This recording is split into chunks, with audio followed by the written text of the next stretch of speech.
Well, good afternoon. It's my great honor on behalf of the President and the First Lady to welcome you all to the White House.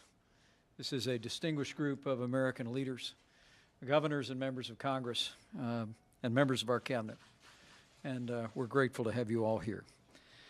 You know, for nearly 100 days, President Trump has been delivering on the promises that he made to the American people. The President's been fighting for American jobs every single day since he was elected, putting renewed emphasis on American energy, cutting through a mountain range of red tape from the last administration. And today, the administration outlined the President's vision for tax reform, which will include one of the largest tax cuts for individuals and businesses in the history of this country. Thanks to the President's leadership,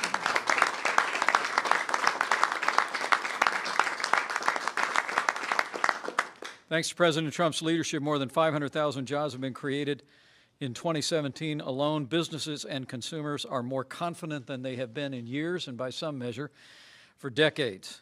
It is truly extraordinary. In a word, President Trump has simply been in the promise-keeping business since Inauguration Day.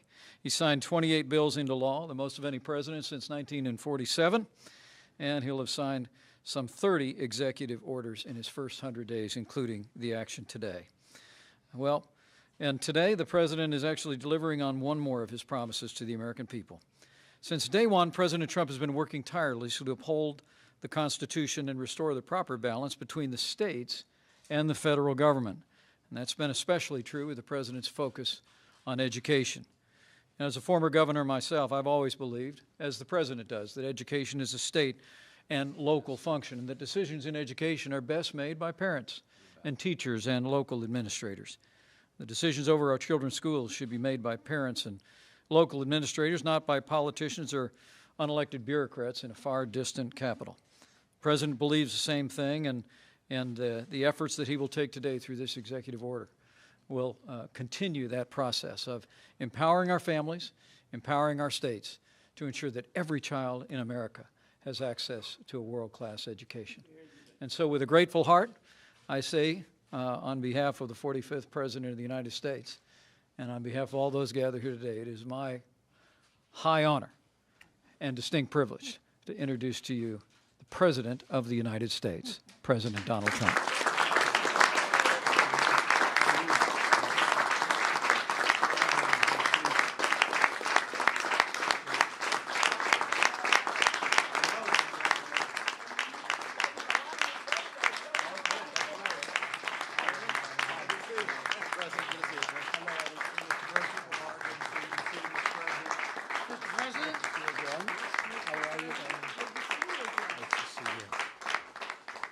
Well, thank you very much, Vice President Pence, who has done an absolutely outstanding job as Vice President. We very much appreciate it. And I want to thank also Education Secretary Betsy DeVos for spearheading our effort to restore state and local control of our schools. Thank you very much, Betsy. With her help, we are empowering those who know our students best. I would say by far the best, right, Betsy? Their parents and the teachers, so that every child has the chance to succeed. In fact, we're proud to have some of those wonderful teachers here with us today, and we'd like to welcome all of them to the White House. It's a great honor. I also...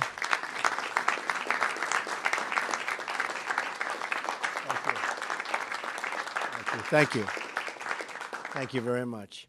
I also want to thank members of Congress, local leaders, and governors for joining us here today, including Governor Ivey of Alabama, a new and great governor. She will be fantastic. I've been hearing about you for years in the most positive way, so I'm not surprised that you're governor of Alabama. Congratulations. Tremendous. Governor Branstad, who is soon going to be heading out, I suspect, to a place called China. They love him, I will tell you. They really love the soon-to-be ambassador, but he also loves China. So it was a good combination. I was very happy to put it together. They're looking forward to seeing you. Very much so. Thank you. Thank you, Governor.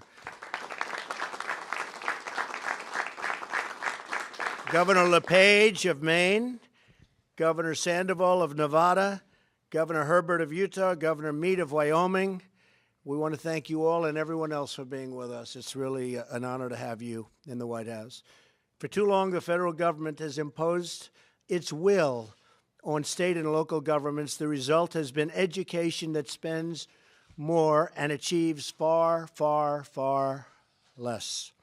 My administration has been working to reverse this federal power grab and give power back to families, cities, states, give power back to localities. Before this administration, only one time in our nation's history had a president signed a bill that used the Congressional Review Act to cancel a federal regulation. In less than 100 days, I have signed 13 such congressional resolutions to cancel federal regulations and give power back to the people. And I'm very honored to have done so. I've also, thank you.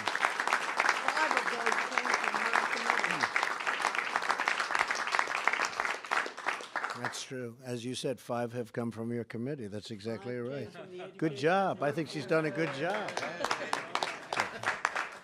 I've also signed over a dozen executive actions that reverse federal intrusion and empower local communities. The executive order I'm signing today is another critical step to restoring local control, which is so important. This executive order directs Secretary DeVos to review current federal regulations and ensure that they don't obstruct the ability of states, local governments, teachers, and most importantly, parents to make the best decision for their students and, in many cases, for their children. Previous administrations have wrongfully forced states and schools to comply with federal whims and dictate what our kids are taught.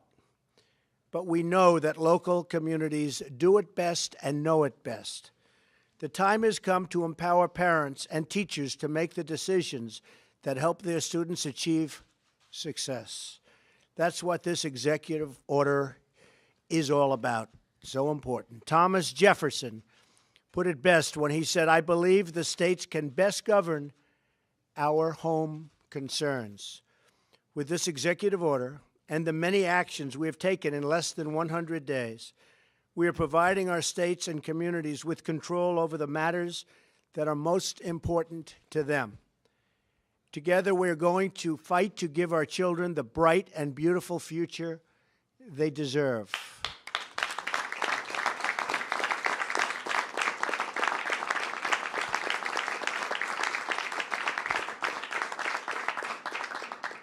So I want to thank you all. As you know, I'm heading over to a Senate meeting. That's a very important meeting. So I'll be leaving now, but I just wanted to introduce our really exceptional education secretary. She's caught on, you wouldn't believe it, all of the great things I'm hearing about you, Betsy. I'm very proud. So Secretary Betsy DeVos, thank you very much. Thank you.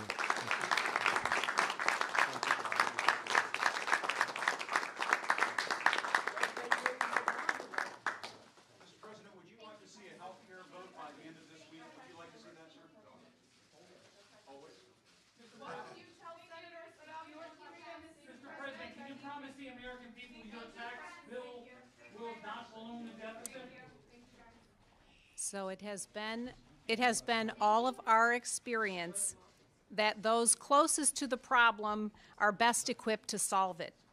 That means empowering parents, teachers, state and local leaders, not the federal government. Time and time again, we've seen that one-size-fits-all policies and mandates from Washington simply don't work. We can't have a cookie-cutter approach to education. Each state and each school have different challenges, and each individual student has unique needs. Our solutions should be as varied as the students we serve. The Every Student Succeeds Act was a good step in this direction, giving flexibility to states to best meet the needs of their communities. We're going to implement this law as Congress intended, not how the previous administration dictated. When we give decision-making power back to states and communities, students benefit. This executive order puts us on that track. So I thank the President for signing this executive order and for his commitment to an education policy that puts students first. It's my honor now to introduce the Governor of the great state of Nevada, Brian Sandoval.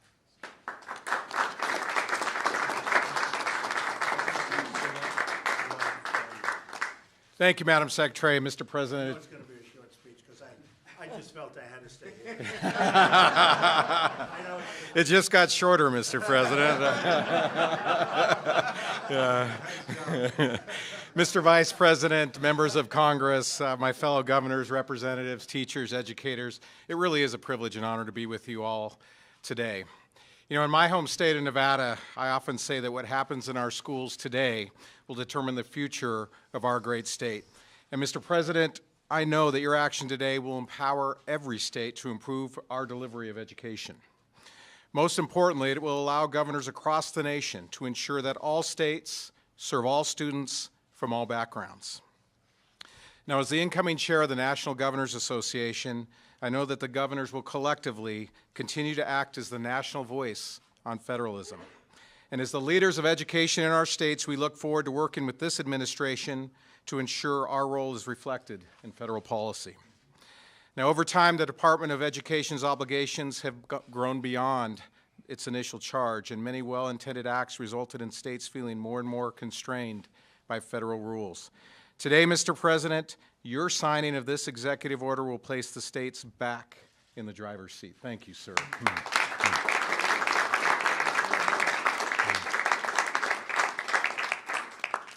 So, Mr. President, again, I'm going to skip a page. You know, Mr. Education for North Korea. Yeah. I like education. This is even better than I hoped for, Mr. President. The Every Student Succeeds Act embodies the vision you have for education and the limited role of the federal government.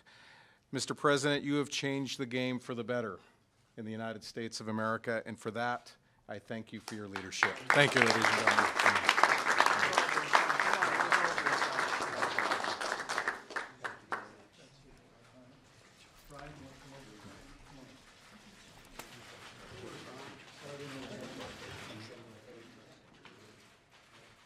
This is a good one, right? Enforcing statutory prohibitions on federal control of education. Does it get better than that, right?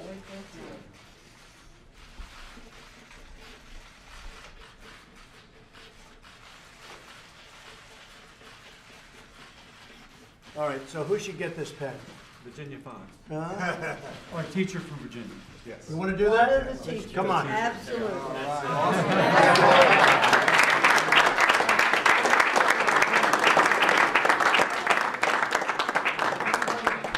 Mr. President, can you say to the American people that your tax plan will not balloon the deficit? It's a great plan. It's going to put people back to work. Good luck, everybody.